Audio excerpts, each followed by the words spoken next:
Somewhere in the 11th century, the Roman Catholic Church developed this interesting concept. You see, if a person did something bad, and if they really felt sorry about it, they could go to the church and do something good for the church, pay enough money, and they will be forgiven. They called it the indulgence. Now, I come to think of it, does that mean if a person commits a murder, but feels really sorry about it, sorry guys, goes to the church, does a lot of good things, pays a lot of money, and gets forgiven, does that mean that this person is no longer a murderer? Makes me wonder. Oh, an SMS from my courier, and it says, your package is now being delivered carbon neutrally? What is that? It must be maybe they have these new hydrogen trucks, or maybe, finally, fusion energy. I'm running down the stairs, hoping to see what it is. Out from the building, around the corner, but then my steps are getting slower. My pace is lowering. And I feel that my faith in corporate sustainability initiatives is going down once again. Because behind that courier, there is a diesel truck. And that diesel truck emitted quite a lot of carbon while coming here.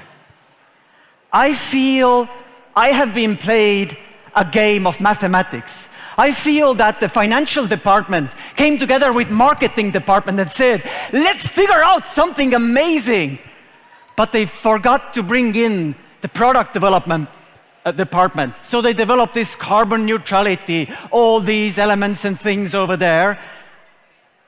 But isn't it just a modern form of this indulgence? Meaning I could somehow delete my wrongdoing.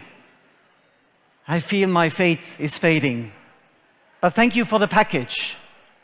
It's a new vacuum cleaner. You know, the one that runs on battery, you don't have to worry about the cables.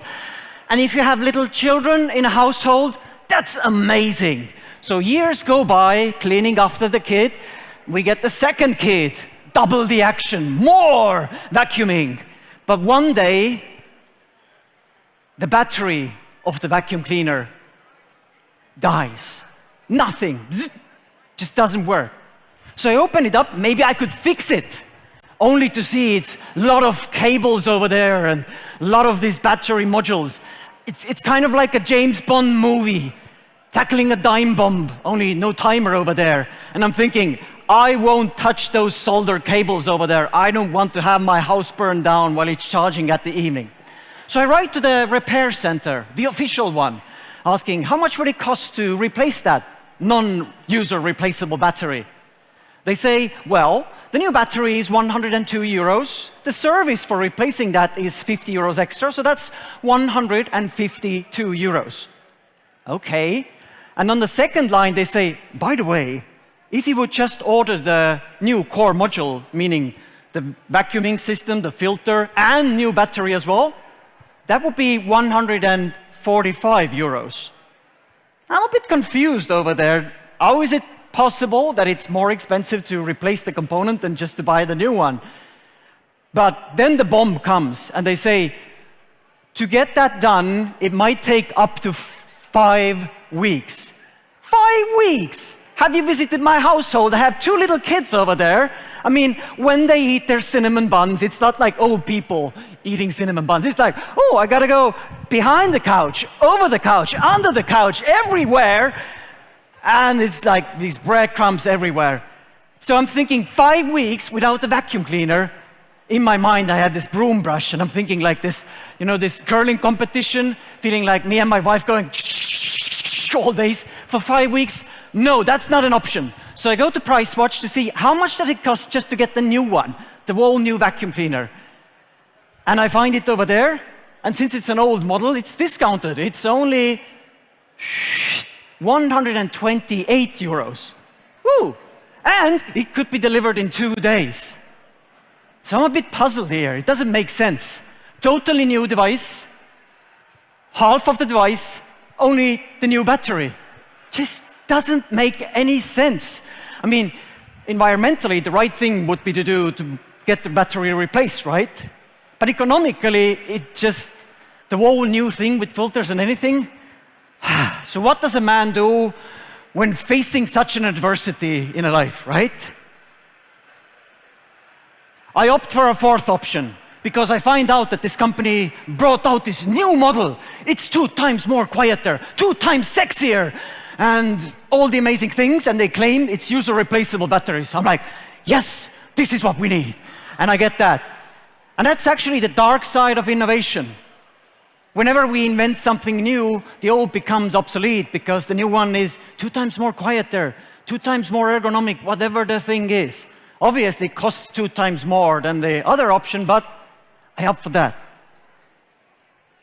Year goes by, cleaning up after the kids again, and at one moment I feel the power is kind of fading. You know, if I used to be able to clean the whole apartment, now it's only half of the apartment, and I have to recharge.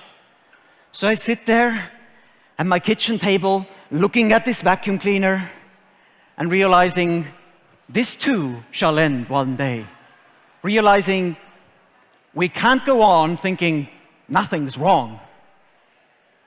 And then, to my mind, I remember this story about these Native American tribe, Haudenosaunee tribe. And the story I heard of them, that they were the inspiration for representative democracy. They were the ones actually that brought the different tribes, chiefs of chiefs together to discuss how can we make decisions that are better. And there was this one principle that guided them. They were told that if you make a decision that will affect other people, then you must not think of yourself. You must not think of your family, your close ones, your friends, but you must think of the 7 generations that come after us. 7 generations, that would be my grandchildren?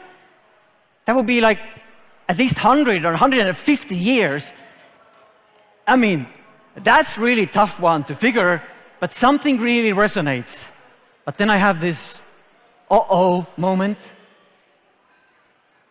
Because I look around at my home for all the earthly possessions that I have, and I ask myself, how many of these items would make it to the 7th generation? Truth to be told, not many. Only as a form of garbage, perhaps. And even if they would work, would they be relevant for them so that they would use that? I kindly ask you to close your eyes for a moment and try to imagine your home. What do you see there? Or your earthly possessions, and to ask, how many of these I could pass on for the 7th generation, or at least to my grandchildren? There is one big idea with that tribe. They don't see the world the way we do. We see the world as private property. I buy the land, I can dig it if I want to. But the way they see is that this land where we live at is not ours. But we borrowed it from our predecessors, from the children of the future, and we must give it back. And if we were to think about all the items, all the things that we do in a way that we only borrowed it from the future, we must give it back, then we probably make better decisions. I remember I went to the countryside last weekend and I shared about this Native American idea, the 7th generation principle. And we did the same thing with my parents, looking around how many of these things would last to the 7th generation, obviously realizing not many. But then we started another conversations. For example, if we were to think how to make cities better, we could say, we have too much traffic. Traffic jams are bad. We need more roads, right? Do we? If we were to ask, but what does a 7th generation need? That would be very different. We would realize it's not roads. Maybe it's not even bicycle lanes. Maybe it's parks. Or maybe what they actually need is bees. Bzzz. It totally changes the perspective in the products that we buy, in the products that we design that would last a lifetime, would be repairable, in the work that we do. 8 hours we put into something. But if you think about the organization that you're at, are they living those principles? Would you be proud of the work that you're currently doing if you would look back to it years and years from now? Or would it just fade into somewhere? And I feel that my faith is coming back. Coming back to the sustainability in this very principle, because when we zoom out, we see a bigger picture. We realize that this solution might solve our current problem, but we have to solve new problems in the future because of that, right? We as humans, we tend to buy ourselves out of our problems. That's what innovation is all about. You have a problem, I will figure out the solution and I will sell it to you. But there is no indulgence that could save us from ourselves, from our desire for new, from our desire for profit, from our desire for that instant gratification. But I believe there is a way out. By starting these conversations, by sharing, when you go home from this conference, sharing, there was this guy and he shared this seventh generation principle. It's an interesting thought. So you start the conversation with the stuff we have around us, but you take this conversation to the whole new level so that we could borrow this idea from our past and with our actions pass it on for the 7th generation. So that whenever we do big buying decisions, big design decisions, big work decisions, it will be for the 7th generation. Thank you.